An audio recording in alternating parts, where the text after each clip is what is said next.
এই বিএনপি সরকারের আর কোনো প্রতিশ্রুতি দেখার দরকার নাই।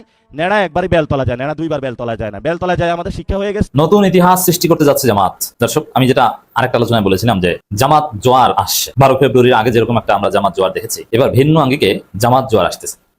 এই লং মার্চ নিয়ে জামাত সিরিয়াস। এই লং মার্চ জামাতের রাজনীতিতে নতুন গতি তৈরি করবে। আমরা এখন নতুন করে শুনতেছি যে আওয়ামী লীগ তো আমাদেরকে নিষিদ্ধ করেই গেছে, এখন যদি বিএনপি আমাদেরকে নিষিদ্ধ করে দেয় তাহলে আমাদের কি হবে। তা আমরাও বলি আমাদের নিষিদ্ধ করলে কি হবে ওইটা পরে দেখেন, আগে দেখেন যারা আমাদের নিষিদ্ধ করেছিল তাদের কি হয়েছে। আমাদের আন্দোলনের লং মার্চ আজকে, আমাদের লং মার্চের কর্মসূচি ওই দিনে ডিমান্ড ছিল, কিন্তু আমরা গতানুগতিকতার দিকে ধাবিত হইতে চাইনি, আমরা তাদেরকে সময় দিতে চেয়েছি। কিন্তু আমরা দেখছি যত তাদেরকে সময় দিচ্ছি তত তারা ভুল পথে এগোচ্ছে। আজকে দেখেন তারাই ছোবল মারতে চায়, কিন্তু ওরা জানে না জামাত ইসলাম আর শিবির কত বড় ওঝা।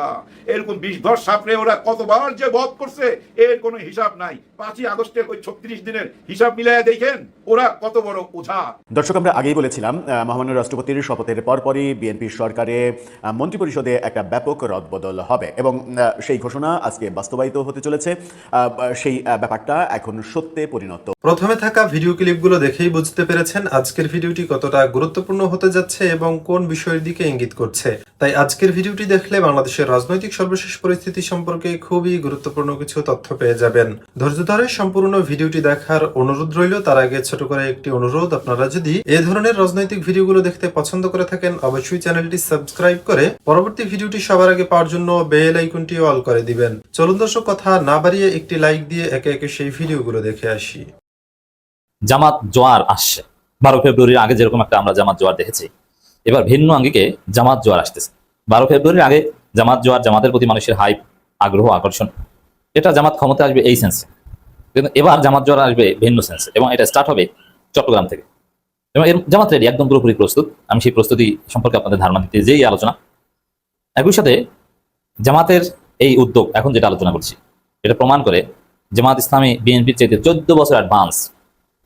বিএনপি যে কাজটা 14 বছর পর শুরু করেছিল, জামাত 6 মাস পরে সেই কাজ শুরু করেছে। এর মানে 14 বছর অ্যাডভান্স।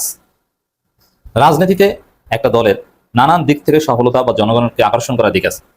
যেমন আপনি যখন ক্ষমতা আসবেন তখন ক্ষমতাসীন হিসাবে আপনি কিভাবে উন্নয়ন করতে পারছেন, জনগণের অধিকার নিশ্চিত করতে পারছেন, সুশাসন নিশ্চিত করতে পারছেন, গণতন্ত্র নিশ্চিত করতে পারছেন, তখন আপনাকে মূল্যায়ন করবে মানুষ ওইভাবে। নির্বাচনের আগে আপনি একটা প্রতিদ্বন্দ্বী দল হিসাবে কিভাবে মানুষকে প্রতিশ্রুতি দিয়ে অ্যাট্রাক্ট করতে পেরেছেন, কিভাবে মানুষকে ইমপ্রেস করতে পেরেছেন, আপনি কি প্রতিশ্রুতি, কি আইডিয়া জাতির সামনে উপস্থাপন করতে পেরেছেন, আপনি কি ম্যানিফেস্টো দিতে পেরেছেন, তখনকার সময়ে একটা দলের সফলতা ব্যর্থতা মূল্যায়ন হয় এইভাবে। অবশ্য তখনকার সময় অতীতও অনেকে দেখে, কিন্তু বাংলাদেশের মানুষ আবার অতীত ভুলে যায় খুব সহজে। তো নির্বাচনের সময় আরো টাকা পয়সা, নানান বিষয়ে, এগুলোর উপর অনেক কিছু নির্ভর করে। তো দর্শক, আবার যখন বিরোধী দলে থাকে তখন তার জনপ্রিয়তা, শ্রেষ্ঠত্ব মাপা হয় অন্যভাবে এবং জনগণের আকর্ষণ তৈরি হয় অন্যভাবে। বিরোধী দলে থাকা অবস্থায় হিসাবটা হচ্ছে এরকম যে সরকারের ভুল ত্রুটির কতটা সমালোচনা করতে পেরেছে, সরকারের বিকল্প তারা কতটুকু দিতে পারবে বলে জনগণকে আশা দেখাতে পেরেছে, জনগণকে এই বিশ্বাস করাতে পেরেছে কিনা যে এই জায়গায় অমুক দল সরকারে না থেকে, দ্যাট মিনস বিএনপি না থেকে যদি জামাত থাকতো তাহলে আমাদের এই বিদ্যুৎ সংকট, গ্যাস সংকট এটা হতো না। এখন জনগণ এটা মনে করবে, এই মনে করাতে হবে জামাতকে। মানে বিরোধী দল হিসেবে সরকারের অন্যায় বিচারের বিরুদ্ধে কতটা সোচ্চার, কতবার সরকারকে কোনো একটা ভুল নীতি থেকে সরে আসতে বাধ্য করতে পেরেছে জামাত। বিরোধী দল হিসেবে ইতিহাস সৃষ্টি, জনগণকে নাড়িয়ে দেওয়া, জনগণের হৃদয় স্থান করে নেওয়ার উপাদান বা মানদণ্ড হচ্ছে এগুলো।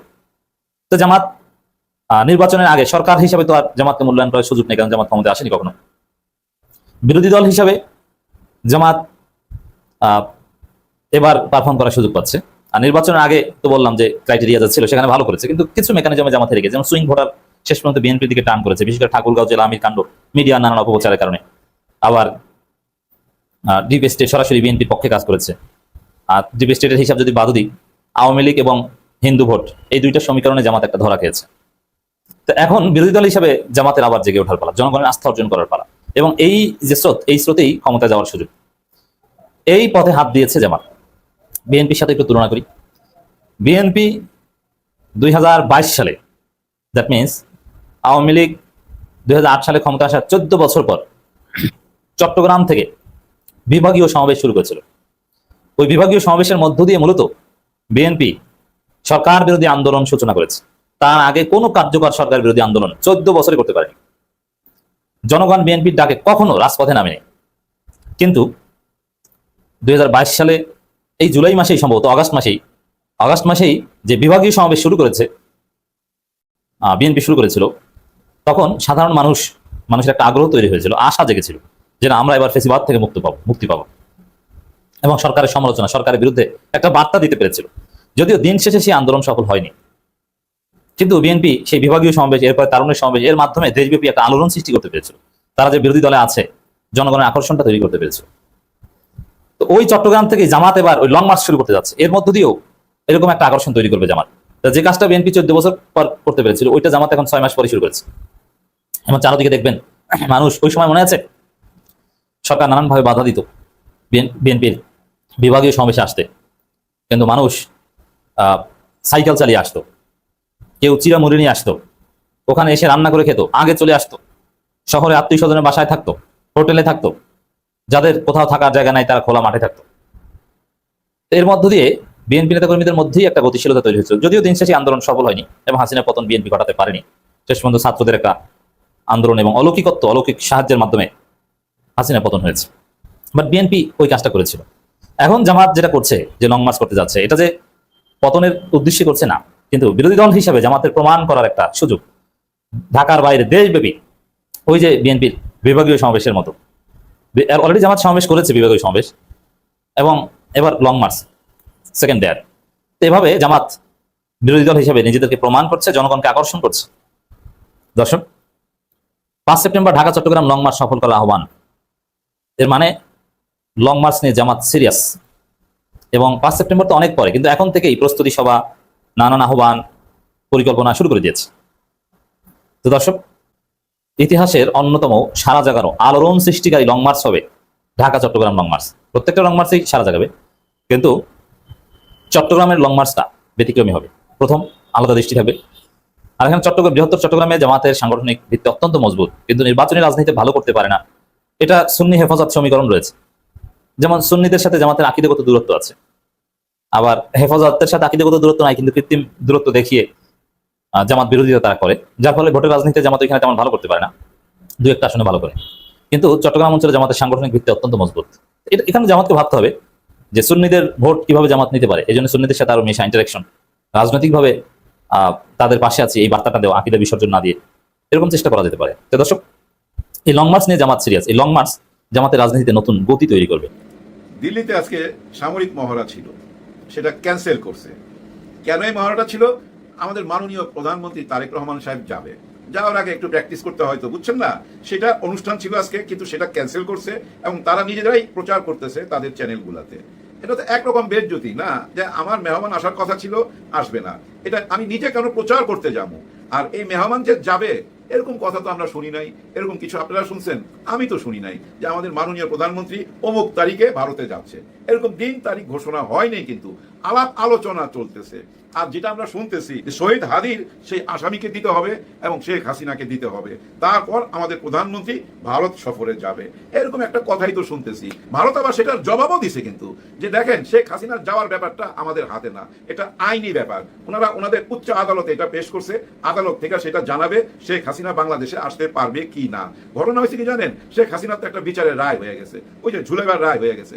এখন সেই ঝুলন্ত আসামিকে তারা দিবে কিনা, এখানে দেওয়া মানে তো আপনি নিয়ে ঝুলাই ফেলতে পারেন, এরকম তো দিতে পারে না। একটা দেশ তো এমন করতে পারে না যে একজন ফাঁসির আসামিকে তুইলা দিবে। হ্যাঁ, ওনাদের সঙ্গে আমাদের চুক্তিপত্র আছে, কিন্তু ওই চুক্তির মধ্যে আবার একটা ফাঁকও আছে। সেটা কি জানেন? রাজনৈতিক আশ্রয় যদি কেউ নেয়, তাকে দিতে ভারত সরকার বাধ্য না। যার জন্য উচ্চ আদালতে দিয়ে দিছে, ওই আদালতের রায় আসবে কি যে না, ওনাকে দেওয়া যাবে না। তার মানে শেখ হাসিনার সম্মানটা রক্ষা হইলো। উনি তো বলছে আমি ডিসেম্বরে যাব, ওই ডিসেম্বর আর যাইতে হইলো না। কেন? ভারতীয় আইন সেটা অ্যালাউ করতেছে না, যার জন্য শেখ হাসিনা আসতে পারতেছে না। ওই ডিসেম্বরের আগে এটা জানা যাবে। কিন্তু বর্তমানে এই নাটকটা কেন মনে হইতেছে কি জানেন? জোর জবরদস্তি কইরা আমাদের প্রধানমন্ত্রীকে দাওয়াত খাইতে নিয়ে যাবে, যে আসেন, আসতেই হবে। ওনারা কেন এত আগ্রহ দেখাচ্ছে? এত বড় দেশ, আমরা একটা ছোট্ট দেশের প্রধানমন্ত্রীকে এত আগ্রহ দেখাইবার পিছনে কারণ কি? এর পিছনে রহস্যটা কি? রহস্যটা খুব পরিষ্কার। দেখেন, বর্তমান সরকারের বয়স কিন্তু 6 মাস হয়ে গেছে। 5 বছর হায়াত এই সরকারের। যে কোনো সরকারই আসুক, তার হায়াত থাকে 5 বছর, আবার নতুন হায়াত পায়। কিন্তু এই 5 বছরের মধ্যে 6 মাস চলে যাওয়া মানে অনেক দিন চলে গেছে। কিন্তু সরকার কিন্তু এখন হামাগুড়ি দিয়ে হাঁটতেছে না, এখন প্রায় কিশোর হয়ে গেছে। এই কিশোর বয়সী সরকার কেন ওনাদের দেশে যেতে চাচ্ছে না? এটার পিছনে কারণ কি? 5 বছরের মধ্যে 6 মাস চলে যাওয়া কিন্তু কম কথা না। 6 মাস হয়ে যাওয়ার পরও কিন্তু ভারতে যাওয়া হয় নাই, এটাই তো চরম সত্যি কথা। তার মানে ভেজাল তো একটা আছে, প্রবলেম তো একটা আছে। প্রবলেমটা কিন্তু আমরা সবাই বুঝতেছি, কারণ গত 55 বছরের সম্পর্কটা পাবলিক বুঝা ফেলাইছে, আমাদের দেশের জনগণ বুঝা ফেলাইছে। হয়তো বড় বড় নেতারা বুঝে নাই, কোন দলের নেতারা বুঝে নাই, আওয়ামী লীগের নেতারা বুঝে নাই, কিন্তু বিএনপির নেতারা নিশ্চয়ই বুঝতে পারছে। তারপরও আমার যেটা মনে হয় বিএনপির ভিতরে একটা গ্রুপ আছে ভাই, যারা ওই ভারতের সঙ্গে হাত মিলাইয়া চলতে চায়, থাকতে পারে এরকম একটা গ্রুপ। ওই গ্রুপটাই কোনো বাধা সৃষ্টি করতেছে কিনা, বা ওই গ্রুপটার কারণেই এইসব গুজব ছড়াইতেছে কিনা, দিল্লিতে এই প্যারেডের অনুষ্ঠানটা রাইখা কেন ক্যান্সেল করতে হবে। তার মানে এই ভিতরে ওই গ্রুপটা, যে গ্রুপটা ভারতের সঙ্গে হাত মিলাইয়া চলতে চায়, তারা কি কথা দিছিল? এর আগে কিন্তু শোনা গেছিল তাজ হোটেলে প্রায় 100টা সিট ভাড়া করে ফেলছে, বাংলাদেশের প্রতিনিধি যাবে, মানে আমাদের সরকার যাচ্ছে, তারা এই ভাড়াটা করছিল তাজ হোটেলে। তার মানে কি বিএনপির ভিতরেই দুইটা গ্রুপ, একটা গ্রুপ চায় এদিকে যাইতে, একটা গ্রুপ চায় এদিকে যাইতে। কিন্তু আমি মনে করি আমাদের মাননীয় প্রধানমন্ত্রী তারেক রহমান সাহেব 6 মাস যাবত কি দেশ চালাইতেছে না, এই দেশ চালাবার সঙ্গে জড়িত ছিল ভাই ওনার শৈশব থেকেই। বাবা দেশ পরিচালনাও দেখছে, আর মায়েরটা তো দেখছে একেবারে যুবক হওয়ার পর। উনি যখন একেবারেই যুবক, বিয়ে শাদীও করে ফেলছে, তখনই তো বেগম খালেদা জিয়া সরকারের সাথে তো উনি অঙ্গাঅঙ্গি ভাবে জড়িত ছিল। তার মানে ওই অভিজ্ঞতা তো আছে, আর ওই অভিজ্ঞতার আলোকেই কিন্তু এখন পথ চলতেছে। আপনাদের নিশ্চয়ই মনে আছে ক্যান্টনমেন্টের একটা অনুষ্ঠানে বেগম খালেদা জিয়া গেছিল, এবং ওইখানে আমাদের ডক্টর ইনুস স্যারও ছিল।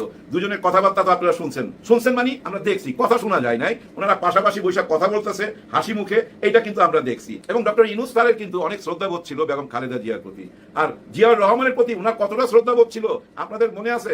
আমাদের মহামান্য রাষ্ট্রপতি ফখরুল সাহেব যখন আমেরিকা থেকে আসলো, তখন বলছে না পুরাই প্রতিচ্ছবি জিয়াউর রহমান সাহেবের। কার প্রতিচ্ছবি? জিয়াউর রহমানের সাহেবের প্রতিচ্ছবি খুঁজে পাচ্ছে উনি ডক্টর ইনুস স্যারের উপর। ডক্টর ইনুস স্যারের কিছু না কিছু বুদ্ধি পরামর্শ অবশ্যই তারেক রহমান সাহেব নিবে, এটা আমার ব্যক্তিগত ধারণা। কেন?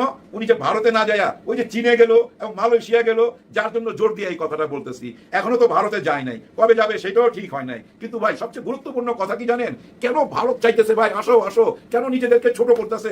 এত বড় দেশ ছোট্ট দেশের কাছে কেন ছোট হইতেছে? 2-3টা কারণ হইতে পারে। একটা কারণ তো অবশ্যই এটা, ওনার আশেপাশের যে দেশগুলা নেপাল, ভুটান এবং এই মালদ্বীপ, শ্রীলঙ্কা, চীন যারাই আছে তাদের সঙ্গে সম্পর্ক ভালো না। তাদেরকে দেখাইতে চায় বাংলাদেশের সাথে আমাদের সম্পর্ক ভালো, দেখো বাংলাদেশ আমাদের কাছে আসছে, এইটাই দেখাইতে চায়। কিন্তু আমি ব্যক্তিগতভাবে যেটা মনে করি ভাই, আপনারা নিশ্চয়ই শুনছেন এই কিছুদিন আগের কথা, 5-6 দিন আগের কথাই একটা নিউজ চারিদিকে ছড়ায় গেছিল, যেটা আবার ধামা চাপা পড়ে গেছে। সেটা কি ছিল? মক্কা সামরিক চুক্তি। হ্যাঁ, আপনারা নিশ্চয়ই শুনছেন মক্কা সামরিক চুক্তি। এই চুক্তিটা হয়েছিল কিন্তু পাকিস্তানের সাথে সৌদি আরবের, এই চুক্তিটা হয়েছে তুরস্কের সাথে সৌদি আরবের। এটা কি চুক্তি? যে এই সৌদি আরবে যদি কোনো দুশ্মন কখনো হামলা করে, তাহলে পাকিস্তান প্রতিরোধ করবে এবং এই তুরস্ক প্রতিরোধ করবে। তুরস্কের ব্যাপারটা তো আপনারা জানেন, এই পৃথিবীতে এখন যে সামরিক অস্ত্র যারা বানায়, এদের মধ্যে অন্যতম হচ্ছে এই তুরস্ক। এই তুরস্কের সামরিক সরঞ্জাম কিন্তু ব্যবহার হয়েছিল এই অপারেশন সিন্দুরে, এটা তো আপনাদের মনে আছে। ওই তুরস্ক চাচ্ছে বাংলাদেশ যেন এই মক্কা সামরিক চুক্তিতে জয়েন করে, বাংলাদেশকে সাথে নিতে চাচ্ছে। পাকিস্তানও এটা চাচ্ছে, সৌদি আরব নিশ্চয়ই চাইবে। কারণ কি জানেন? এই বিএনপির সাথে সৌদি আরবের সম্পর্কটা ভাই অনেক গভীর। বিশেষ করে বেগম খালেদা জিয়ার সাথে ভাই বোনের সম্পর্ক ছিল। সৌদি বাদশা কিন্তু বেগম খালেদা জিয়াকে বোন ডাকছিল। আপনাদের মনে আছে যখনই ওনার পায়ের কোনো প্রবলেম হইতো, তখনই কিন্তু উনি সৌদি আরবে চলে যেত চিকিৎসার জন্য। ওই সৌদি আরবের প্রিন্সও চায় কিন্তু এই মক্কা চুক্তিতে বাংলাদেশ আসুক, কিন্তু বাংলাদেশ যাবে শুনছিলাম, গেলে তো ভাই মারাত্মক কাজ হয়ে যেত ভাই। হ্যাঁ ভাই, যাওয়া উচিত, কারণ এটা তো মক্কা চুক্তি, ইসলাম ধর্মের চুক্তি। আমার মক্কার আশেপাশে বা আমার মক্কার উপরে যদি কেউ আক্রমণ করতে চায়, আমরা সবাই এক হইয়া প্রতিরোধ করব। এটাই তো এই চুক্তি। পাক, তুরস্ক, বাংলাদেশ এবং সৌদি আরব এক হইতে অসুবিধা কি? আপনারা একটু হিসাব করলেই বাই করতে পারবেন। এই চীনও চায় কিন্তু বাংলাদেশ এই মক্কা সামরিক চুক্তিতে চলে যাক, এটাতে আমাদের অনেক বড় পাওয়ার বাইরে যাইতো ভাই। কয়েকদিন আগের ঘটনা আপনাদের বলি, এই যে একজন গোয়েন্দা আসছিল না, চিফ গোয়েন্দা, চিফ রয়ের চিফ কেন আসছিল? এখন শোনা যাচ্ছে উনি আসছে এখানে বাংলাদেশে একটা রয়ের অফিস খোলা যায় কিনা সেই ব্যাপারে আলোচনা করার জন্য। চিন্তা করেন, এখনো রয়ের অফিস এখানে খুলতে চায়। আমি তো মনে করি ভাই, কাটা দিয়ে কাটা তুলতে হয়, লোহা দিয়ে লোহা কাটতে হয়। এই রয়ের অফিস না কইরা এখানে পাকিস্তান গোয়েন্দাদের অফিস করা উচিত। হ্যাঁ ভাই, পাকিস্তানি গোয়েন্দারাই ভাই একমাত্র বুঝতে পারে রয়ের চলাফেরা, গতিবিধি, ওরাই সবসময় ওদেরকে ফলো করে। পাকিস্তানের গোয়েন্দাদের অফিস খোলা উচিত এখানে, লোহা দিয়েই তো লোহা কাটতে হবে, অসুবিধা কি? আর এখানেই হচ্ছে সবচেয়ে বড় ভয়, এই মক্কা চুক্তিটা যদি কইরা ফেলে বাংলাদেশ, আরেকটা ভয় তো কাজ করতেছেই, যে ওই চীনের সাথে আমাদের একটা করিডোর হওয়ার কথা, আমাদের তিস্তা মহাপ্রকল্প হওয়ার কথা, আমাদের মোংলা পোর্ট তাদেরকে দেওয়ার কথা, সেগুলো তো আছেই। কিন্তু সবচেয়ে বড় ভয় এই মক্কা চুক্তি, কারণ এইটা যদি হয়, আমাদের আছে বিশাল সমুদ্র সীমা। ওই সমুদ্র সীমার মধ্যে তুরস্কের জাহাজ চলে আসবে, এখানে গ্যাস অনুসন্ধান করবে, এখানে তেল আবিষ্কার করবে, আমাদের পাশে থাকবে। এর মধ্যে তো আপনারা শুনছেন বগুড়াতে ড্রোন ফ্যাক্টরি হচ্ছে তুরস্কের সাথে। হ্যাঁ ভাই, এটা হতে যাচ্ছে। এবং আমাদের যে লালমনিরহাট, সেটাও আমি মনে করি ওনাদের হাতে তুলে দেওয়া উচিত, তুরস্কের হাতে এবং চীনের হাতে। জানি না বর্তমান সরকার এসব করবে কিনা, গতিবিধি কিছুই বোঝা যাচ্ছে না। কেন বোঝা যাচ্ছে না জানেন? এই সরকারের ভিতরের কিছু কিছু মানুষ এমন নোংরা কথাবার্তা বলতেছে, এইসব কথাবার্তা শুনলে মনে হয় কি জানেন, যে কোনো সময় বিরোধী দল এবং সরকারি দল একটা বিবাদ হয়ে যেতে যেতে পারে। 55 বছর পর আইসা বলতেছে ওই যে 71-এ গণধর্ষণ করছিল, 71-এ খুন খারাপি করছিল, সেটার বিচার হইতে হবে, তাদেরকে নিষিদ্ধ করতে হবে। ধৈর্যের পরীক্ষা দিতেছে তো জামাত। হ্যাঁ, জামাত ইসলাম শিবির কিন্তু ধৈর্যের পরীক্ষা দিতেছে, গণায় ধরতে চাচ্ছে না এইসব লোকজনকে। আর এই ধরনের নোংরামি যারা ছড়াচ্ছে, কার ইশারায় ছড়াচ্ছে? একটু আগে আমি বলছিলাম ভাই, বিএনপির মধ্যে হয়তো দুইটা দল হয়ে গেছে, দুইটা গ্রুপ হয়ে গেছে। একটা গ্রুপ ভাই এই নোংরামি ছড়াইবার জন্য এই নোংরা লোকটাকে উৎসাহ দিচ্ছে, আরেকটা গ্রুপ কিন্তু চুপচাপ আছে। যারা চুপচাপ আছে তারা কিন্তু মুখ খুলতেছে না। তারা যখন মুখ খুলবে, বিএনপি চুপ করে থাকা সেই দলটা যেদিন মুখ খুলবে, সেদিন অরিজিনাল রাজনীতিটা আমরা বুঝতে পারবো। আমরা অপেক্ষায় থাকি। শুধু এইটুকুই বলবো ভাই, শিক্ষিত হন, জ্ঞানী হন, প্রচুর লেখাপড়া করেন, প্রচুর সার্টিফিকেট নেন, জীবনকে আরো উন্নত করেন, কিন্তু মনটাকে এত শিক্ষিত করেন না। মনটাকে না অশিক্ষিত রাখেন। শিক্ষিত মন সবসময় ভাই হিসাব নিকাশের মধ্যে চলে যায়, আত্মীয়তার মধ্যেও স্বার্থ খুঁজে বেড়ায় ওই শিক্ষিত মন। যার জন্য মনকে অশিক্ষিত রাখতে হবে। মন যখন বেশি শিক্ষিত হয়ে যায় না, মানুষ মুনাফেক হয়ে যায়, বেঈমান হয়ে যায়। যে বেঈমানদেরকে আমরা এখন সামনে দেখতে পাই, বহুত উপকার নিছে এই জামাত ইসলাম থেকে। ভাই কোনোদিন কোনো মিটিং করতে পারতো না, লোকজন দিয়ে হেল্প করছে এই জামাত ইসলাম শিবির, টাকা পয়সা দিয়ে হেল্প করছে। আজকে দেখেন তারাই ছোবল মারতে চায়, কিন্তু ওরা জানে না জামাত ইসলাম আর শিবির কত বড় ওঝা। এরকম 20 সাপড়ে ওরা কতবার যে বধ করছে এর কোনো হিসাব নাই। 5ই আগস্টের ওই 36 দিনের হিসাব মিলাইয়া দেখেন ওরা কত বড় ওঝা। দর্শক, বলছিলাম মন্ত্রিসভায় নতুন যুক্ত হচ্ছেন 4 জন, মন্ত্রণালয় পরিবর্তন হচ্ছে অন্তত 5 থেকে 6 জনের। এই শিরোনামটা দেখে নিন। সেখানে বলা হচ্ছে ডক্টর আব্দুল মঈন খান, আন্দালিব রহমান পার্থ, শামীম কায়সার লিঙ্কন এবং সাচিং প্রু জেরি, এই 4 জন হচ্ছেন। সাচিং প্রু জেরি তিনি পার্বত্য চট্টগ্রাম বিষয়ক মন্ত্রণালয়ের মন্ত্রী হচ্ছেন, এটা নিশ্চিত। শামীম কায়সার লিঙ্কন তাকে ধর্ম প্রতিমন্ত্রী করা হচ্ছে, এটাও নিশ্চিত।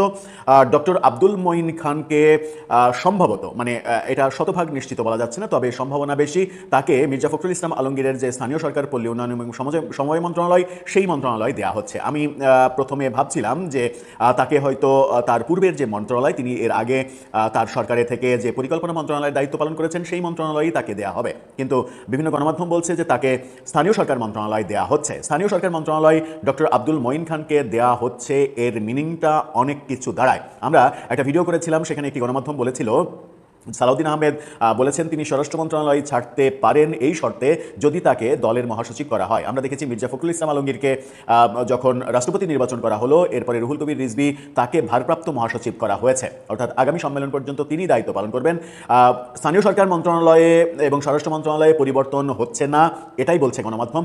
যদি সেটা তাই হয়, যদি আব্দুল মঈন খানকে স্থানীয় সরকার মন্ত্রণালয় দেওয়া হয় এবং স্বরাষ্ট্র মন্ত্রণালয়ে সালাউদ্দিন আহমেদই থাকেন, তাহলে কি তার যে শর্ত, সেই শর্ত বিএনপির হাইকমান্ড মেনে নিল না? তাহলে কি তাকে মহাসচিব করা হচ্ছে না? সেই কারণেই স্বরাষ্ট্র মন্ত্রণালয়ে কোনো পরিবর্তন হচ্ছে না? এটা একটা বড় প্রশ্ন। আন্দালিব রহমান পার্থকে কোন মন্ত্রণালয় দেওয়া হচ্ছে সেটা নিশ্চিত নয়, তবে যে মন্ত্রণালয়গুলোতে পরিবর্তন আসছে সেই মন্ত্রণালয়গুলোর যে কোনো একটা তিনি পেলে অবাক হওয়ার কিছু থাকবে না। মন্ত্রিপরিষদ বিভাগ থেকে বিভিন্ন সূত্র বলছে অন্তত 5টি মন্ত্রণালয়ে পরিবর্তন আসছে। এই খবরটা দেখে নিন। সেখানে বলা হচ্ছে পরিবর্তন আসছে 5 মন্ত্রণালয়ে। আমাদের অন্যান্য গণমাধ্যম সহ বিভিন্ন সোর্সে আমরা এমন খবরও পেয়েছি সেটি 6-এর বেশিও হতে পারে পরিবর্তন। কোন কোন মন্ত্রণালয়ে পরিবর্তন হচ্ছে? স্থানীয় সরকার, পল্লী উন্নয়ন এবং সমবায় মন্ত্রণালয়, এটাতে তো পরিবর্তন অবশ্যম্ভাবী, যেহেতু মির্জা ফখরুল ইসলাম আলমগীর এখন রাষ্ট্রপতির দায়িত্বে আছেন। সেই মন্ত্রণালয় সম্ভবত ডক্টর আব্দুল মঈন খানকে দেওয়া হচ্ছে। এরপরে রয়েছে যে কৃষি ও খাদ্য মন্ত্রণালয়। এই কৃষি এবং খাদ্য মন্ত্রণালয় কেন পরিবর্তন করা হচ্ছে আমরা বুঝতে পারছি না, কারণ এই মন্ত্রণালয়ের দায়িত্বে যিনি আছেন তিনি তো ব্যর্থ হওয়ার কোনো নজির আমরা দেখিনি। এরপরে বলা হচ্ছে যে কৃষি, খাদ্য এই মন্ত্রণালয়ের পাশাপাশি তথ্য ও সম্প্রচার মন্ত্রণালয়ে পরিবর্তন হচ্ছে। জহিরুদ্দিন স্বপনকে কি তাহলে সরিয়ে দেওয়া হচ্ছে সেই মন্ত্রণালয় থেকে? তথ্য এবং সম্প্রচার মন্ত্রণালয় কার কাঁধে যাচ্ছে? সেই ব্যক্তিটা কি তাহলে আন্দালিব রহমান পার্থ? জানি না কে হতে চলেছেন। বেসামরিক বিমান পরিবহন এবং পর্যটন মন্ত্রণালয়ের দায়িত্ব পরিবর্তন হচ্ছে। বিমান পর্যটন মন্ত্রণালয়ে একজন নারীকে দায়িত্ব দেওয়া হয়েছিল, সেটা মন্ত্রিসভার একটা সৌন্দর্যই ছিল, কিন্তু তাকে সরিয়ে দেওয়ার কারণ কি? অভ্যন্তরে কি কোনো জটিলতা তৈরি হয়েছে? সাম্প্রতিক সময়ে আমরা দেখেছি যে তিনি একটি ঘোষণা দিয়েছেন যে জুলাই যোদ্ধাদের জন্য অভ্যন্তরীণ এবং আন্তর্জাতিক সব ফ্লাইটে, বিমানের সব ফ্লাইটে 50% টিকিটের দাম নেওয়া হবে এবং পর্যটন কর্পোরেশনের যত হোটেল মোটেল আছে সেখানে 36% তাদেরকে ডিসকাউন্ট দেওয়া হবে আজীবন। এরকম সিদ্ধান্ত তাকে নিতে দেখেছি। হঠাৎ করে তার ব্যাপারে কি হলো আমরা জানি না। এবং যেটা বলা হচ্ছে সেটা হচ্ছে বিদ্যুৎ এবং জ্বালানি মন্ত্রণালয়ে পরিবর্তন হচ্ছে, যে দাবিটা অনেকদিন থেকেই চলছে যে বিদ্যুৎ জ্বালানি মন্ত্রণালয়ে যাকে দেওয়া হয়েছে, এর আগে 2001 থেকে 2006 সাল পর্যন্ত তিনি প্রতিমন্ত্রী ছিলেন এই মন্ত্রণালয়ের, এবং সেই সময়ে বিএনপি সরকারের সব থেকে ব্যর্থ মন্ত্রণালয়ের নাম ছিল বিদ্যুৎ এবং জ্বালানি মন্ত্রণালয়। আবারও ইকবাল হাসান মাহমুদ টুকুকে যখন সেই দায়িত্ব দেওয়া হয়েছে তখন মানে প্রচুর সমালোচনা, সরকারের সব থেকে বেশি সমালোচনার জায়গা এই মন্ত্রণালয়কে কেন্দ্র করে, সুতরাং সেটা পরিবর্তন হওয়ার সম্ভাবনা বেশি। এছাড়া আরও বেশ কিছু মন্ত্রণালয় নিয়ে কিন্তু কথা হচ্ছে এখন। এই 5-6টা মন্ত্রণালয়ে যদি পরিবর্তন হয়, মন্ত্রী ঢুকছেন মাত্র 4 জন। এই 4 জনের মধ্যে পার্বত্য চট্টগ্রাম, ধর্ম এই দুটা নিশ্চিত, বাকি 2টা নিশ্চিত না। দুইটা জায়গায় আমি ধরলাম, 2টা জায়গায় তাদেরকে দেয়া হলো, তাহলে বাকি 4টা মন্ত্রণালয়ে কি হবে? যদি বাকি 4টা মন্ত্রণালয়ের ভেতর থেকেই রিশাফলিং হয়, তাহলে তো মানে 4 দুগুণে 8টা মন্ত্রণালয় পরিবর্তন হতে চলেছে। গণমাধ্যমের এই তথ্য আমার মনে হয় যে আংশিক তথ্য এসেছে এখন পর্যন্ত। মন্ত্রণালয়ে আরও ব্যাপক পরিবর্তনের সম্ভাবনা রয়েছে। বিভিন্ন মন্ত্রণালয় নিয়ে সমালোচনা রয়েছে, যে সমালোচনার মধ্যে আমরা খাদ্য, কৃষি, তথ্য সম্প্রচার এই মন্ত্রণালয়গুলো নিয়ে কোনো ধরনের কোনো সমালোচনা কিন্তু দেখিনি। আমরা স্থানীয় সরকার প্রতিমন্ত্রীর বহু বিতর্কিত কর্মকাণ্ড করতে দেখেছি, শিক্ষামন্ত্রীকে বহু বিতর্কিত কথাবার্তা বলতে দেখেছি।